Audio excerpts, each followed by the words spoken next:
Electrocompaniet is one of the companies that I personally like. I mean, it's one of the things I hope to get, in the future. It's been around for, how long has the company been around? Since 1973, so 44 years now.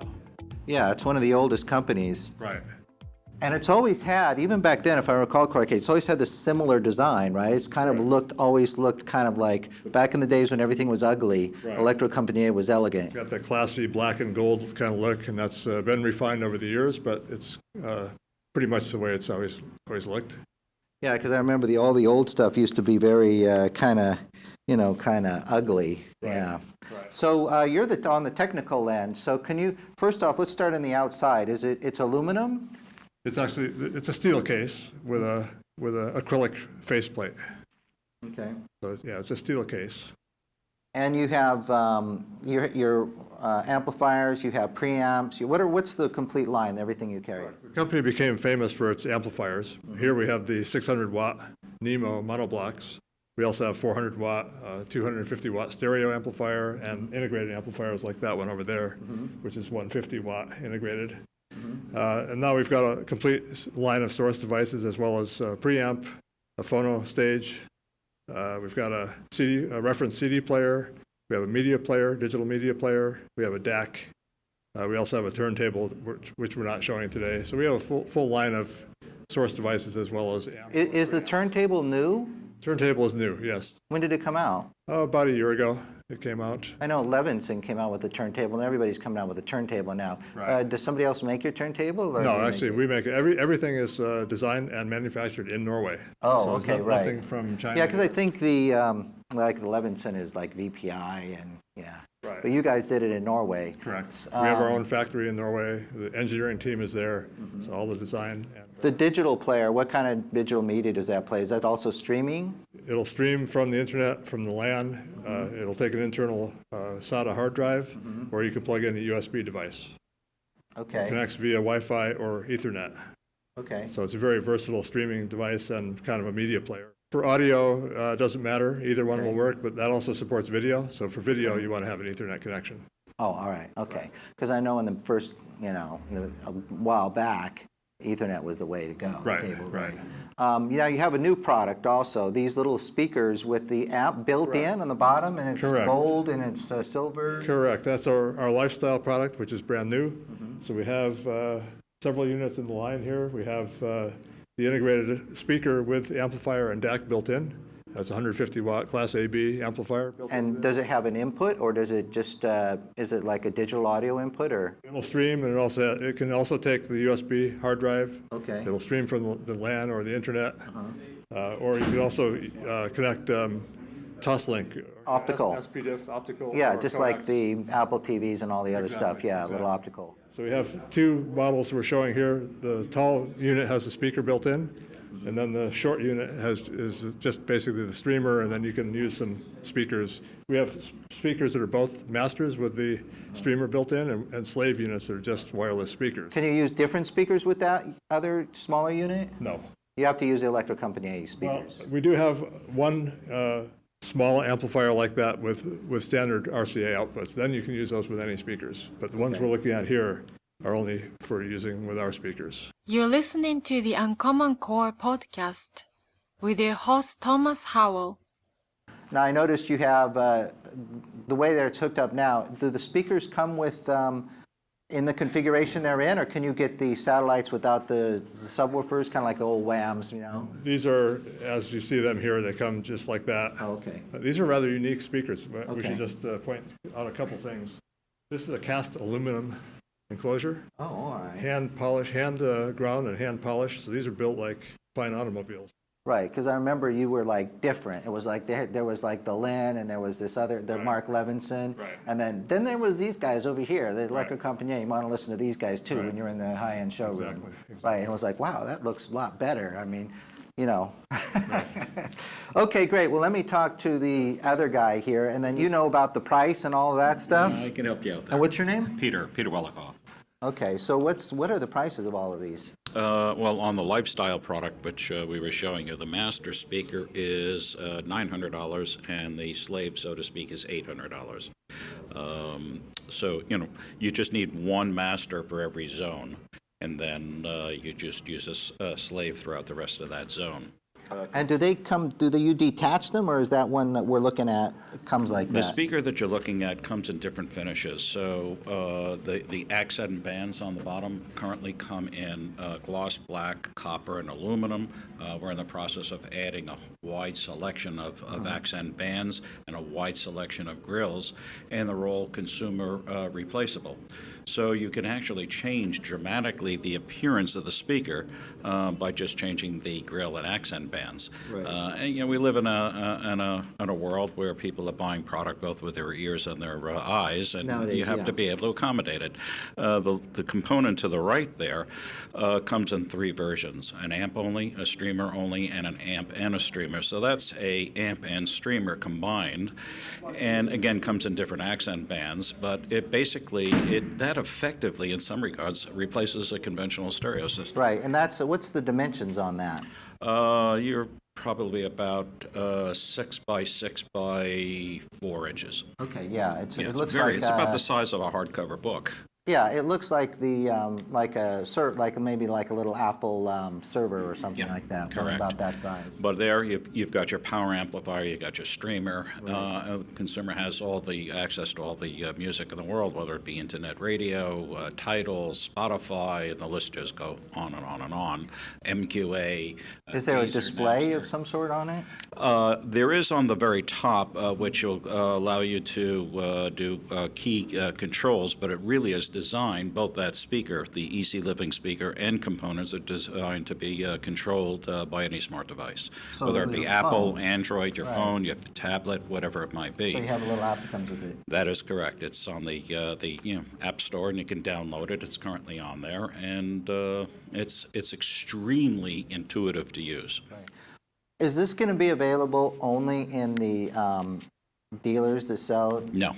the The distribution, the marketing, the sales strategy between the classic series that you're seeing over there and Easy Living are very, very different. Right, that's what I figured. That is So correct. it's going to be easier to get these. That I is suppose- correct, I suppose. yes. Right. So the sound quality, I imagine that Electrocompaniet is known for is clean. It's kind of a Norwegian. It's very clean. Yes. And This musical. product, musical. yes, this product reflects a very similar, not exactly the same sound signature. The product next to it, I find very, very interesting. So that actually bridges The one in EC between, you mean Yes. the component? Yes. It's So- a 17-inch wide piece? Yes. So what's interesting about this component here, this bridges, so to speak, classic series with EC Living. It's bridging audiophile performance with contemporary design and features. So what you have in here is an integrated amp, 150 watts into 8, I think it's 300 approximately into 4, and it's stable down to 2 ohms. It's about 400 watts into 2. But the key thing is you have a built-in DAC, iRes DAC, you have a streamer built in here, so you're using the same app, and you have access to the same streaming features that EC Living has, so it's a real blend between Classic Series and EC Living. So it's giving you, in effect, the best But of both it worlds. has power built in, so you is have a correct. passive speaker for this? No, we don't. You can use this with any passive speaker. right. Same thing with this product here. Right, You know, right. Within EC Living, this speaker here, that's designed for an all-in-one solution. Right. If Right. somebody has a pair of legacy speakers that they like, but they want to get rid of 'Cause all of their gear, then they buy that. Because you don't really have like the little high-end bookshelf speakers, right? Like like a ProAc or something like that, which is one of the ones I like. And you could couple with this. Not at the moment, but that will drive any speaker like that. What basically is the price range of the other gear here? I don't know if we went over it. By audiophile standards, they're very, very competitive. Yeah, they've always have been right up there. Yeah. So the mono blocks range from 4,000 to a high of 7,800. That's so for it's what under they're 10 offering. grand. Yeah, it's Yeah. very, very competitive. We have this Pair. piece. No, that's each. Each, okay. The stereo amplifier is 6,800. Okay. You know, the preamplifier by audiophile standards, it's a reference dual mono design, and that's $4,000. Right. So the products are very, very high performance. You look at the build quality, and the feature set is very, very good, but it's all at very, very competitive prices. The CD player, which is a reference CD player, which is fourth or fifth generation, is $5,300. Right. I mean, there are reference CD players comparable to that are over 20 grand. Right. So we're offering what we think is a beautiful industrial design, some great technology, great build quality at very, very competitive prices. Because it's at that price, you know what I yes. mean? Unless you're sort of I wealthy, call it it's hard to... yeah, it's affordable high-end. Right. It's not at, some of these ridiculous prices, but yet you're getting the level of performance of some of the finest When I units used to be honest, I used to work a little bit in the high-end audio, and some people would get into it and they'd really go crazy and they'd spend all this money on this stuff, and I'd run into them 20 years later and they didn't have anything anymore. You know what I mean? Yes. But this is kind of the point where people have the stuff, they listen to the music, they're happy, and they settle in. And so I think it's that kind of a product. That's why I like it. Yeah, it's a long-term product. This kind of industrial design, to be able to maintain that and slowly evolve it over decades and decades, is a real compliment to its original design. Fantastic. Thank I you. really Pleasure. appreciate it. My name's Tom Howell from Thank you, Tom. UnCommonCore Podcast.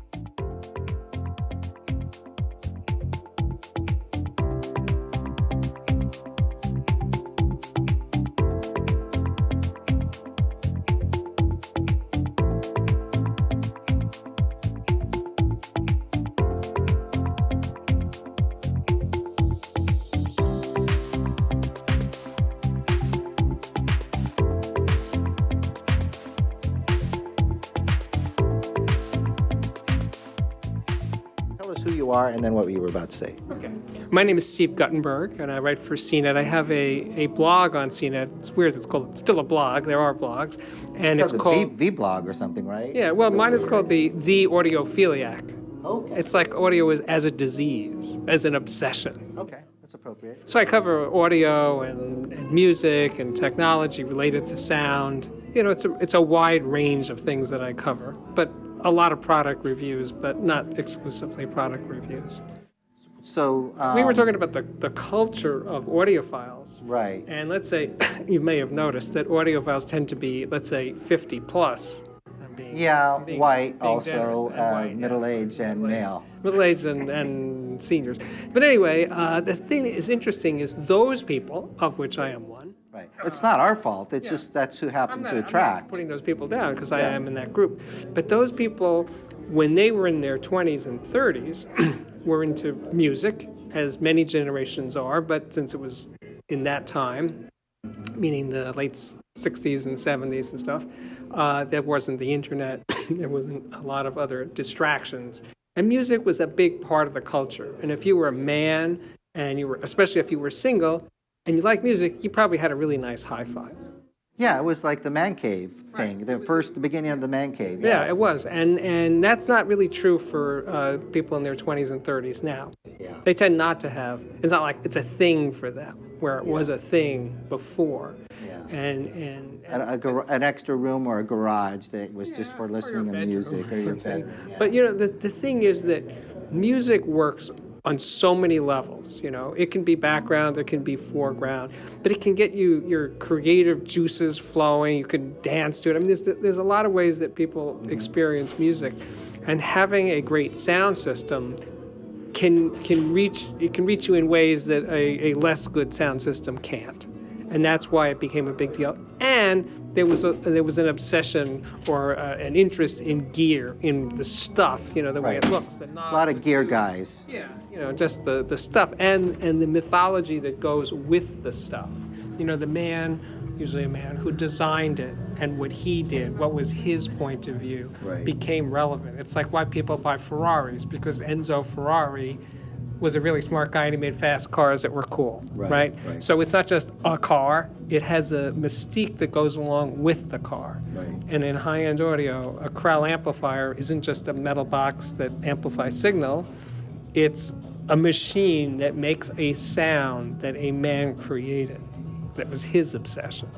Well, there's certain things that the high-end audio can do that you can't find on. There's a certain level you get into, and then you become emotionally involved, and you become immersed in it, and then you just sit back and you listen to the music. And I don't think people nowadays just sit back and just listen to the music. They're doing something else. The music is going on in the background or something like that. But maybe there's a need for it, or maybe there is an appreciation because vinyl is coming back. What do you think about that?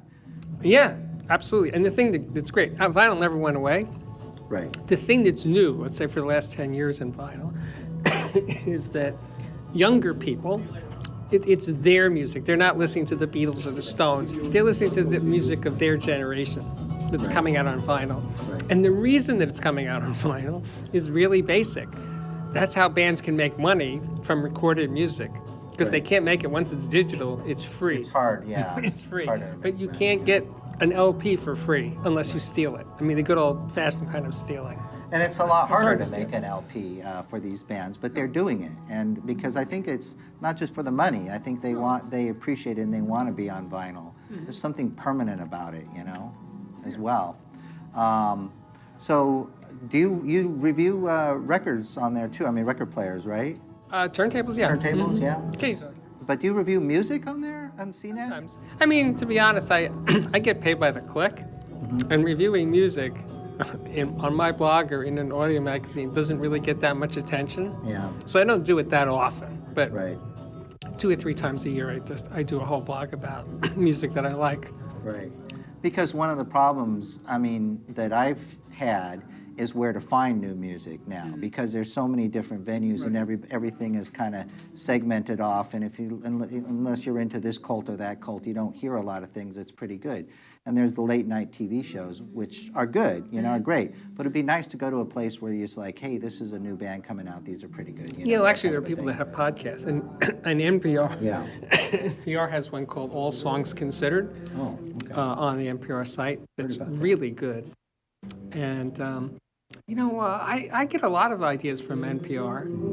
Actually, I just heard about a guy named Trombone Shorty, and he has a new record out.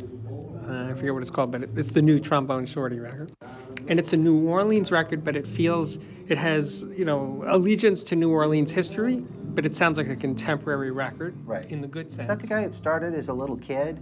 And they interviewed him once on NPR, and he think so. used to, he was like a little kid playing, and he got a lot That's of why he attention. was Shorty. Yeah, that's why But he's Shorty, maybe. anyway, it's a great record. It has a lot of variety. Some songs have vocals. It's a new record? It's a new record. That's what I'm bringing up. Oh, it's called, the name is so cool, too. It's called, Well, Trombone Shorty is an easy name to remember. yeah, so look Just for that look up guy. Trombone But anyway, Shorty. it's a great record because it's got, vocals, but it's got like jazz things and little hip hop influence and stuff. So a lot of times when records try to go in too many places, it doesn't Right. mean anything, but this kind of holds together. Right. It's a really nice record, and I heard about that on NPR. Okay, well, two more quick things. I'll let you go. 2 more quick questions I came up with just now. But one of the things about these audio shows that's a little bit disconcerting is everybody has these audiophile records that they listen to. You know what I mean? I'm rolling my eyes. Yeah, and then and every now and then you get a room or something. I don't know, maybe OHM or someone has regular things that people listen to, right? So why is that? Why doesn't back in the old days, you used to go into the high-end and used to be able to play regular records. Now it's just audiophile records. People are old, and it helps to play music that's familiar with them. Yeah. They don't want to hear Trombone Shorty. They'd walk into the room and they go, "What is this? I don't know what this is." And they'd But walk the recordings are good, aren't they? Oh, do you mean The new right? recordings. Well, they vary. Okay. They always do, but more bad than good. Yeah. So it hasn't improved that much. No, it hasn't improved. It's deteriorated because people making records and sort of the engineers and mastering engineers know that most of the music's going to be listened to in noisy environments. There aren't too many people sitting at home on their couch listening to music Yeah. who are young. So they say, we got to make the sound okay when you're at the beach. Right, yeah. That's the priority when you're making a Right. record. Instead of in the 1977 cruiser automobile AM radio Right. speakers The thing like is, before. in the 60s, people listened to music in their car Yeah. and on the beach. Right. But I can guarantee you, being the right age, that everybody who liked music in the 60s had a hi-fi system. Yeah. Of whatever. I mean, I was a kid. I didn't have any money. I had a hi-fi system because it was a priority. So I had one. So everybody who liked music had some kind of home hi-fi system. Yeah. That's not true anymore. Right, they don't even have cars anymore. Cars. But yeah, you used to have to get a pair of wheels and a stereo system. The last question I have for you, anything interesting about the show that you're excited about? Just Well, I just got here, so I don't have a specific. oh, so you don't have a specific thing, you're I just don't gonna have a wander thing. around and check But out. but I would say the room that I would direct you to is called Linear Tube Audio, Yeah, and the guy there, Mark Schneider, the kind of amplifiers that he's making are really interesting. Okay. But the guy who designs Linear Tube Audio is not the owner of the company; it's somebody he knows. right. And that guy has been around the block, and he says very, very unconventional ways of designing tube electronics. Interesting. Anyway, my name is Steve Guttenberg. My blog on CNET, CNET, is called the Audiophiliac. And, check it out. Audiophiliac, what's the website? www.cnet.com? CNET.com/audiophiliac is how you get me. Audiophiliac. And I also have a YouTube channel, which they can get to just by Steve Guttenberg, that's my name, Audiophiliac. Okay, on YouTube, all right. And is it videos or is it Yeah, it's just? videos. Okay, it's videos. I make one every day. One every day? Every day. Oh, They're short, Right, like 2 okay. minutes Yeah. or 3 minutes. okay. Fantastic. Whatever again. pops into my head Yeah. is a video. Right, As you can tell, a lot of things are in my head, right, but right. can't wait to get out. Anyway, enjoy the show. Yeah, thank you very much.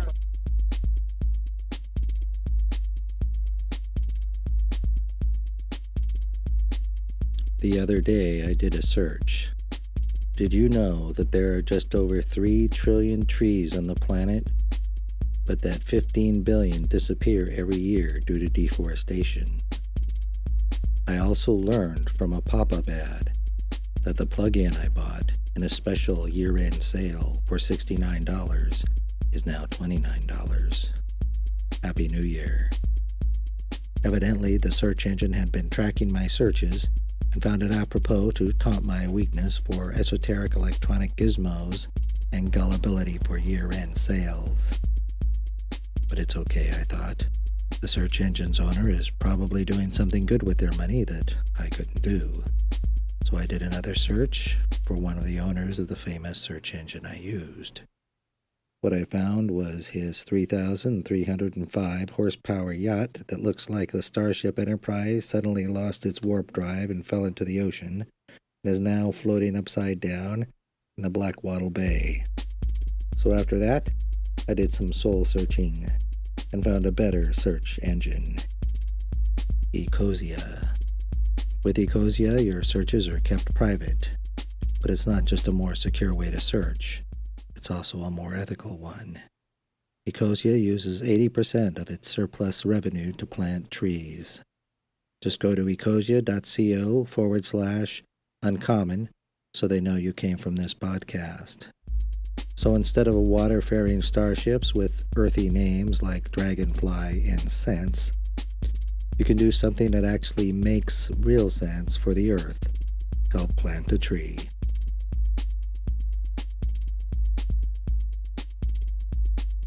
The exact address is https://ecosia/uncommon. That's just ecosia.co/uncommon. Bookmark it with the Uncommon code. Once you have it bookmarked, share it with a friend. Share it with an enemy. Bring it up on your next work meeting, on your next public conversation on the subway, or in the elevator, or into your dangling headphone cord while walking down the street. And be sure to tell your roommate, your cab driver, your doorman, the guy at the local bodega, your doctor, and your dog walker. And be sure to spell it out, ecosia.co/uncommon. And now, more from the New York Audio Show.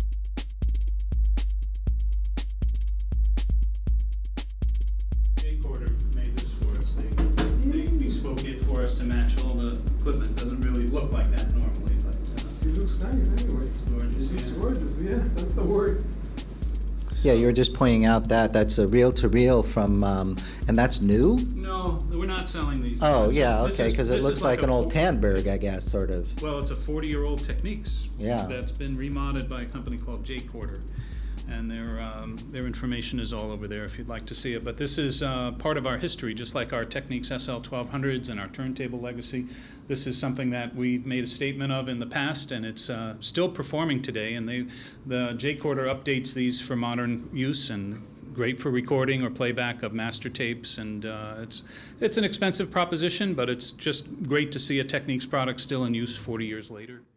Yeah, It's, there's an analog sound, and people try to get it with the reel-to-reel. Definitely, Still, and it yeah. has a very special feel. You know, when you hit that button and that tape is rolling at 15 inches a second, you know, it's just got it's a part of history, you know, that we all love. As audiophiles, we just love to get back and get that feeling again. And, you know. Well, maybe a reel-to-reel will come back. I mean, I kind of doubt it, but there are people out there that have Yeah. reel-to-reels. Now, you go to a lot of the shows, so just about every show we go to these days, we see reel-to-reels. Oh, really? And they're used as part of the demonstration. You know, people love to just get that master tape sound and Right, or right. you know, play their own music that they've recorded themselves. And right. it's just part of our history, and that's why we show it. We're not going to make reel-to-reels or anything like that. But it's, Well, you it's do- great to see it still working after 40 years and still part of our future as well as it was our past. Well, talking about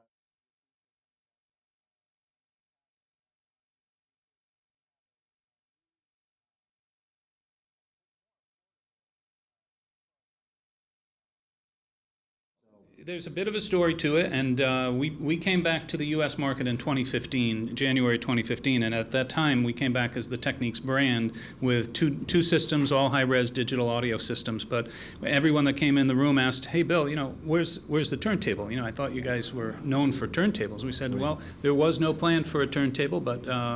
This is our high-res audio gear. And then the next CES show, we introduced a turntable because so many people asked us for that.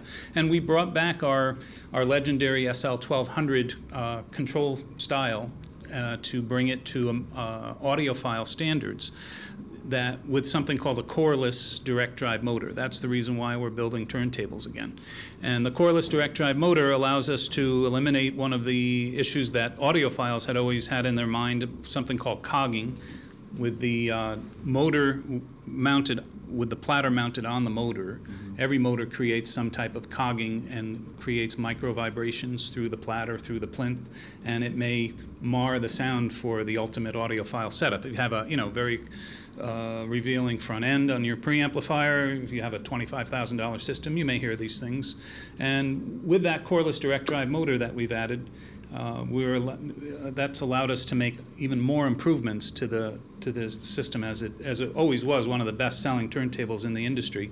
DJs never had a problem with cogging because they used it in nightclubs and radio stations. You're never So- going to hear that sort of thing in that. the original history, though, was more of an audiophile turntable before it became a DJ turntable? Well, Technics invented direct drive in 1970, and it was brought out for professional use, and I can show you some DJs were props 10 if you and like. 15 years later. And these are radio stations that used records 24 hours a day. You know, they used the carts for the advertisements, Yeah. but they always played, the music was on a record, and they ran 24 hours a day. So the choice for them was idler drive or belt drive, and it required a lot of maintenance and things like that. So direct drive was embraced very much so by the professional industry. And in '72, we came out with the world's first kind of consumer SL1200, first iteration, and through many, many iterations from '72 onward all the way to about 2007, we made probably 6 or 8 different versions of SL1200s, and it's Mark II, Mark III, Mark IV, Mark VI, et cetera, et cetera, et cetera. And every version added a feature or two or some control function or improvement based on what DJs learned from using them, based on what consumers reported, based on our engineers developing them. And that's what we've improved over the years, and we've sold more of this series. The legend is close to 4 million turntables in that 1200 series over all those years. So it's quite a story, and what we wanted to do is pay homage to that classic, right? So we kept the look, we kept the styling, everything about it is very similar in style and operation to the original 1200 series, but we've improved everything that our engineers could tweak out every last bit of performance from it. So we've improved the tone arm. It's a magnesium tone arm. It's much higher sensitivity. It's the motor itself creates more torque and more momentum inertia than our SP10 Mark II, which is, That was the last one, that was one of the best professional series made. right? And that came out when? Not sure exactly what year that was, but that was in the 70s. That was- okay, They had good. 3 versions of that too, and we have a new version coming next year. So, and we improved the platter. It's a 3-layer platter. It's a 4-layer plinth. It's got zinc footers with silicone to support that. Ideally, it weighs about 40 pounds. It's a behemoth of a turntable. And what we tried to do after that became so popular, we sold so many of these that we wanted to bring it down to more consumers. This is half the price of, less than half the Yeah, it's the GR, right? It's the GR, 1200 GR, and we wanted to... This is brand new. Yeah, this came out actually in January this year. Okay. And this has basically all, style-wise, performance, operationally, it's very, very similar, if not identical. It's just that we had to trim the price down a lot, so raw materials contribute quite a bit to turntables. So this has a 2-layer platter, a 2-layer plinth, an aluminum tone arm, lighter weight dust cover, weighs 26 pounds as opposed to 40 pounds. So a lot of the raw materials add up, and when you're building these by hand, essentially, the motors are built by hand. They can build about 30 motors a day with the G model. It's a hand-built process. They're made in a Japanese factory, so the craftsmanship is impeccable, and we expect these to last like 25 years, just like the original 1200s lasted. They're just workhorses of the industry.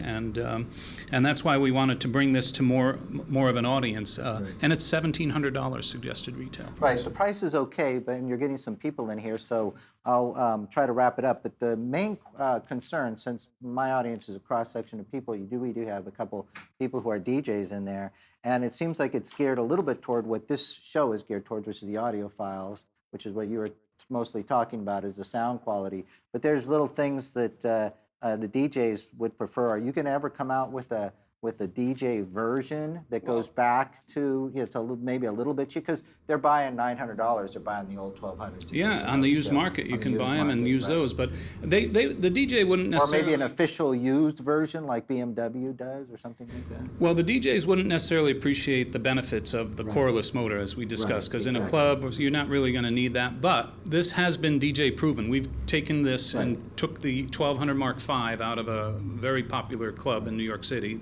one of the biggest nightclubs in New York City, and we plopped this new one right in there, and we had the DJs use it all night. And they said, this is digital now instead of, right? It's a slightly different feel, so Yeah. they have to a little bit getting used to it, but it's not a deal breaker. Every other respect, we like it. We love the tone arm, and we like its ability not to vibrate, and no skipping issues, no feedback issues. So you can we use love it as the a way it's- DJ table. Absolutely. Is there going to ready be, for though, a prime time. kit or any kind of a different this point- version that maybe you might tailor more towards that market?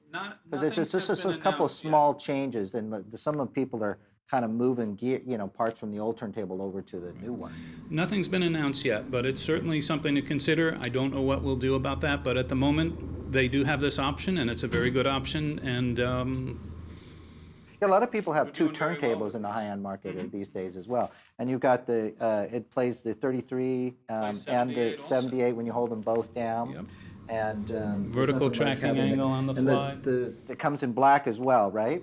not in the U.S. yet. Oh, not in the U.S. Oh, okay. And what cartridge does it come with? It doesn't come with a cartridge. Doesn't We come leave with a that up to cartridge. you because that's personal preference, and we don't corral you into one particular choice. There's a wide range of cartridges that it can use, so. Right. And real quick, and you can attach with this new version your own interconnects in the back, right? And all that Absolutely, other and you stuff. can, like, Just on all this one, high-end we're using a audio. better grade of interconnect and a better grade of power cable, and all those things can All improve throughout. things. Yeah, we have a really nice level that comes with it. It's just, you can improve that if you want. You can make some tweaks and things. Well, you got some people in here to listen, and it's it's the most probably the most famous turntable out there, maybe next to the Lynn Sondek, perhaps. So it's great to know that you brought it back into the market, and then it's going high end, and who knows what it's going to be in the future. So you just real quick for those people listening, you have 3 models now, right? Well, we have two. We have Two the models. first model was called the SL1200 GAE. That was anniversary edition. That's what the AE stands for. There were 1,200 made globally. Right, and those go for how much? Well, they were all $4,000. It's just Okay. that was a limited edition, and they sold out virtually instantly. Which is not expensive in a high-end market, actually. And this is the replacement for it. That is unlimited edition. And it's also $4,000. And then this is the GR, which is less than half the price. So there's two turntables that we're selling currently, and then we're introducing two more next year, which is the rebirth of our professional model that I told you what started, where we used the first direct drive motor system was the SP10. Right. This is called the SP10R reference, and it can drop in the same place that if you still have one of these in use, you can take the SP10 out and drop the new SP10 in. Okay, so exactly the same. And this is the cordless direct drive motor taken to the utmost extreme. It's like You 4 have a separate times power what we've supply, got. I notice, on Yeah, it, yeah. power supply, speed control. It's like a 16, 17-pound platter. And we'll also make that in a complete turntable system. Right. So it'll be a turntable, a bass, a cover, and a tone arm Right. as well. And that'll be even higher price. We haven't announced a price yet, but that's coming in summer of 2018. Right. And, yeah, because there was a lot of people, before you reintroduced your turntable, there was companies out there would modify, you know, nonstop. I mean, they keep. Well, they had they modified modifications of the old ones, 1200, The yeah. old used one, right. But now our engineers. So this is have completely applied that to redesigned. this. Everything has been completely redesigned. As much as it looks similar, and as much as people walk in this room, they say, hey, oh, it's great to see these old 1200s. Some people don't know that we brought these back. Right. And they look at it, and that's the idea. We wanted to keep that style, that look, that feel. It's an experience. The 1200 it's a 1200 experience. So This one's is coming out when? summertime. Summertime? And the price you said on that one? We don't have a price yet, but it's going to be, you know, it's a real true audiophile turntable that can be a professional model. Where's the tone arm? In the picture, there's no tone arm. And the tone arms, a lot of these radio stations, a lot of the studios are using more than one tone arm. You can use, Right, they've got, potentially you can add multiple tone arms depending on what bass. right, a lot of the high-end ones have one for 78s, or One for mono. yeah. and Or one two for- different, maybe a right. moving coil and a moving magnet. right, exactly. A lot of flexibility. So this is what the professional use always had allowed this series, you know. And this is going to be more audiophile or more professional? Both. It'll be audiophile by nature because of the cordless motor gonna and be good, because right. everything that you hear, even if you drop this into your old plinth and use whatever you had all these years, you will hear a big improvement with this. Right. And the specifications on the SP10 were unbelievable. Minus 92 decibels sound signal to noise ratio, unheard of. I mean, if these are minus 72, and that's an incredible specification when it comes to signal to noise ratio. That's only direct drive is really, really great at specification. One of the things, some high-end audio people, I got my own, but some high-end audio people are kind of not into this direct drive or the way the tone arm looks, and other people love it. One of the things I found is that, you know, it seems to work better with old records. You clean them up and you bring them in. This kind of system seems to work a lot better than some of the fancier ones with old, cleaned up records, you know what I mean? I don't know why. Maybe it's a tracking. I don't know what it is. Some of the benefits of the S-arm one of the main ones is that it's a detachable head shell. So if you take a look at what I have over here, I'm using a particular cartridge. Your shoelaces untied, by the way. Oh, yeah, thanks. I don't want to fall over and break $50,000 worth of equipment. So I'm using a cartridge that's mounted in a head shell that I can have 3 different versions. So I have a stereo version, mono. This is actually a strapped mono version. So I'm playing that sonically. I'm hearing the sound properly, and I'm also have a proper stylus tip for that.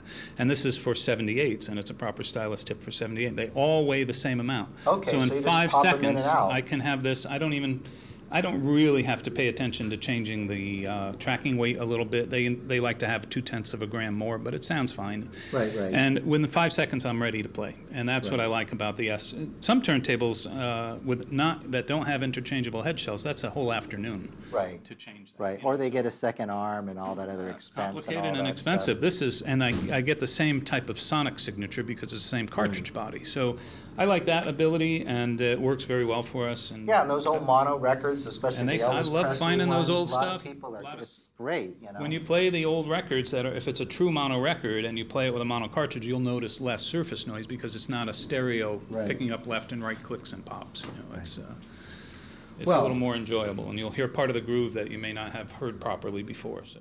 there's a lot of benefits and reasons to get one of these tables, even as your primary table or as a secondary table. I think it's just great. They take a lot of abuse if you're Yeah. if you're that type of person. I mean, they can be manhandled. They can, you don't have to think Yeah, real that's hard something that about DJs operating. They're easy to set sometimes up. they don't think about, or if you do it on the side, is you have an audiophile turntable with you.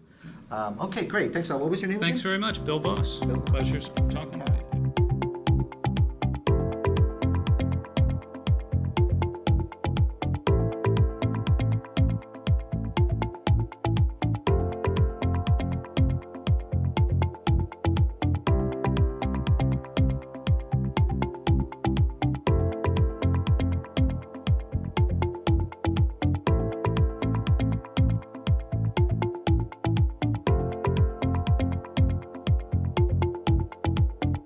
This is Tom Howell. You just heard the season premiere of the UnCommonCore podcast, episode 21, the New York Audio Show, part 1. As usual, I'll have links to everything on our blog at www.uncommoncorepodcast.com or www.uccpodcast.com. Remember, ecosia.co/uncommon. Thank you, Joe Frank. Rest in peace. Follow us on Pinterest and check out our episode boards at pinterest.com/uncommoncorepod/boards. Be a patron. Go to www.patreon.com/UCC podcast. That's www.patreon.com/UCC podcast. For advertising on the UnCommonCore podcast, go to www.advertisecast.com/1306. That's advertisecast.com/1306. Think 13 6-year-olds. Listen to us at Radio Public, PRX, iTunes, Apple Music, Spotify, Stitcher, Google Play, TuneIn, Deezer, iHeartRadio, YouTube, and your mom's house.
You've been listening to the UnCommonCore podcast with Thomas Howell.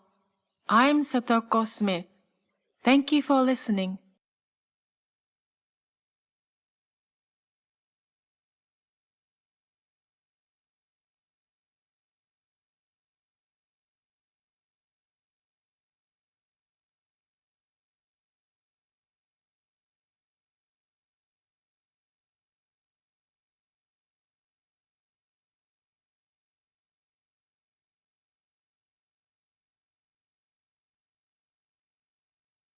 Oh.